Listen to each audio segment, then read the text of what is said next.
안녕하세요. 주식강의 기초입니다. 이제 2021년 1월 20일이면 미국의 차기 대통령인 바이든의 취임일입니다. 미국은 세계 경제력 1위의 대국이라서 미국 시장의 흐름은 전 세계적으로 영향을 미치기 때문에 중요한 이슈가 있다면 꼭 파악을 해둬야 됩니다. 바이든 정부의 공약 중 주식시장에 영향을 미칠 만한 큰 내용은 친환경 에너지 확대와 거대 IT 기업 규제가 있습니다. 친환경 에너지의 사용 확대는 당연한 흐름이기 때문에 제외하고 거대 IT 기업의 독점을 반대하는 규제들에 지지하는 것이 문제가 될 수 있는데 IT 관련주에 투자하신 분들의 계좌가 무너져 내리는 소리를 하는 거죠. 실제로 당선이 우세해질 당시 주가가 많이 하락하거나 횡보하기 시작했습니다. 그런데 이 규제 진짜로 진행이 될까요? 결론부터 말하면 진행은 되겠지만 끝에 가서 그 규제의 강도가 줄어들 겁니다.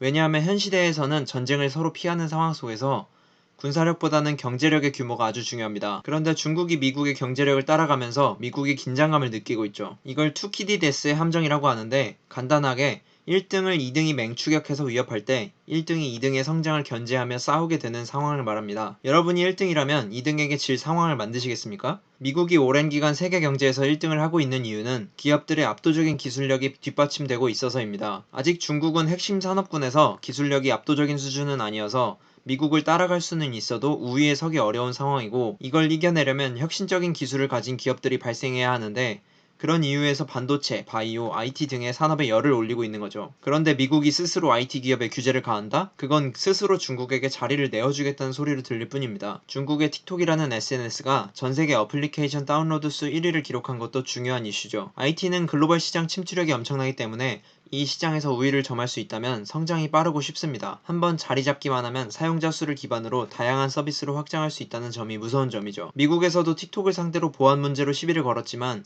사실 중국 기업의 성장을 견제하려는 목적도 있었다고 봐야겠습니다. 아무튼 한국에서도 이런 IT 기업들의 독과점 문제로 규제가 점점 강해지고 있는 상황인데 당장 연초에는 바이든 대통령이 취임하면서 IT 기업들의 주가가 하락 압력을 받겠지만 앞서 말씀드렸던 이유 때문에 길게 보면 과하게 규제할 수 없게 될 겁니다. 역사적으로도 독점 규제로 분할이 되었던 기업들은 당시에는 주가가 하락해도 다시 상승 곡선에 탑승했던 것을 볼 수 있습니다. 따라서 IT 관련주에 투자하시는 분들은 아예 손을 떼기보다는 조금 긴 시야로 접근하시는 게 좋을 것 같네요. 보통 정권 초반에 집권자의 힘이 가장 강력하기 때문에 규제 압력을 강하게 올리게 될 것이고 이 압력으로 IT 기업들의 주가가 하락한다면 그때가 기회가 되겠죠. 절대 당장 IT 기업에 투자하라는 말이 아닙니다. 길게 봐서 다시 제자리로 갈 수밖에 없다는 말을 하고 싶은 거고 무언가 이슈가 나타날 때 해석하는 방식과 시점에 대해서 보여주고 싶은 영상입니다. 항상 문제가 생기면 문제라고만 생각하지 마시고 그 문제가 진짜로 발생했을 때 나타날 수 있는 부작용을 같이 판단하시면 좋을 것 같아요. 그때 그 부작용이 감수할 만한 문제라면 안고 가시고 부작용이 감당하기 어려운 정도라면 해당 테마는 빠르게 포기하는 것도 방법입니다. 여기까지입니다. 주식강의 기초였습니다. 구독, 좋아요, 공유 감사합니다.